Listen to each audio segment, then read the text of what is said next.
Bonjour les amis, bienvenue dans ce tutoriel où nous allons continuer notre série sur Tailwind CSS où nous allons apprendre à dessiner. Aujourd'hui, nous allons dessiner le logo de HNode et pardon, vous allez vous rendre compte que c'est très facile avec Tailwind CSS. Voici le logo qu'on a là. Donc là, pour mieux vous expliquer, il y a un carré qu'on va faire avec des arrondis donc, au coin et ces arrondis seront on va mettre environ 4 graines. Et à l'intérieur, on a un autre rond, ou bien un transparent. Et voilà un peu le logo. Après, la petite subtilité sera d'ajouter une rotation de 45 degrés. Et là, on a le logo. Donc, sans plus tarder, on va se trouver. Vous allez prendre votre éditeur de code favori. Moi, je vais prendre le Playground de Tailwind, créé par les gars de Tailwind.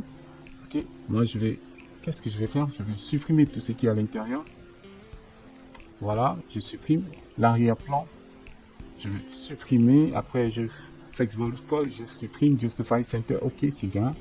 Après, quoi d'autre? On va mettre un item center parce qu'on veut centrer. On veut centrer le contenu. Voilà, on va faire notre petit test. Test. Vous voyez là où c'est? Ok, là, c'est ce qu'on veut. On veut que le logo se trouve au milieu. Voilà.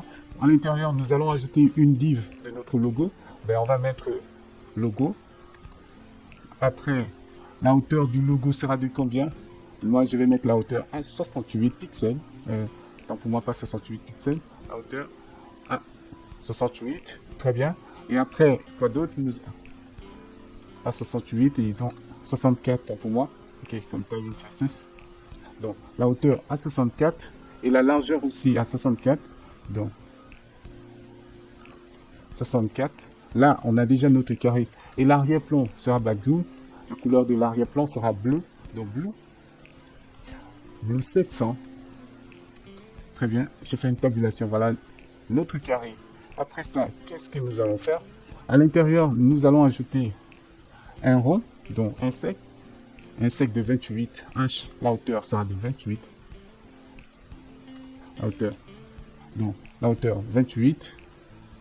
Et après, si la hauteur est à 28, donc la largeur aussi doit être à 28, donc wife 28.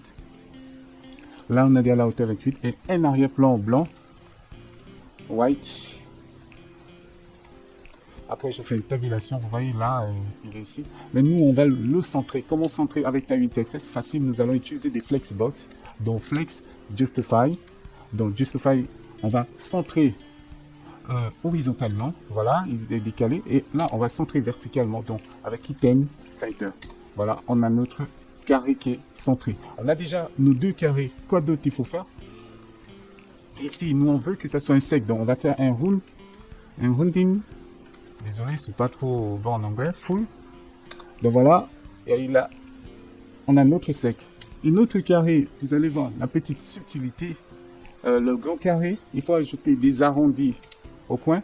Au lieu de round full, nous on va mettre un rounding pour moi de 3XL vu que c'est la dernière. Voilà, on a notre. Et la petite subtilité que je vous disais, sera de faire une rotation.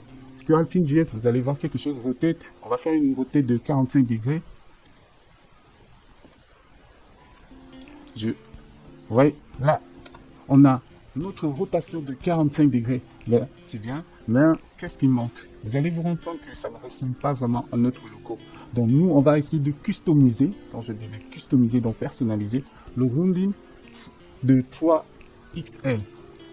Donc, vous allez aller plus loin. Donc, vous partez au niveau de Tailwind CSS. Vous allez faire un config. Donc, au niveau de config, nous, on va essayer de personnaliser. On va customiser. Donc, comment customiser ça? C'est des bordures. Border, radius. Border, radius. Ok. Ici, on va ajouter 2 points. Et les 2 points, on va mettre des accolades. Donc, nous, on va faire 3XL. C'était 3XL. On veut que désormais notre 3XL soit à 4 graines. Je vais mettre 4 graines. Qu'est-ce qu'on a? Vous voyez, là, on a notre logo. 4 graines. Là, voilà le logo. Et là, vous pouvez le faire comme vous voulez. Donc, vous voyez, les amis, c'était pas difficile ce tutoriel. Mais sur ce, on se donne rendez-vous pour la prochaine fois, le prochain challenge. Ciao!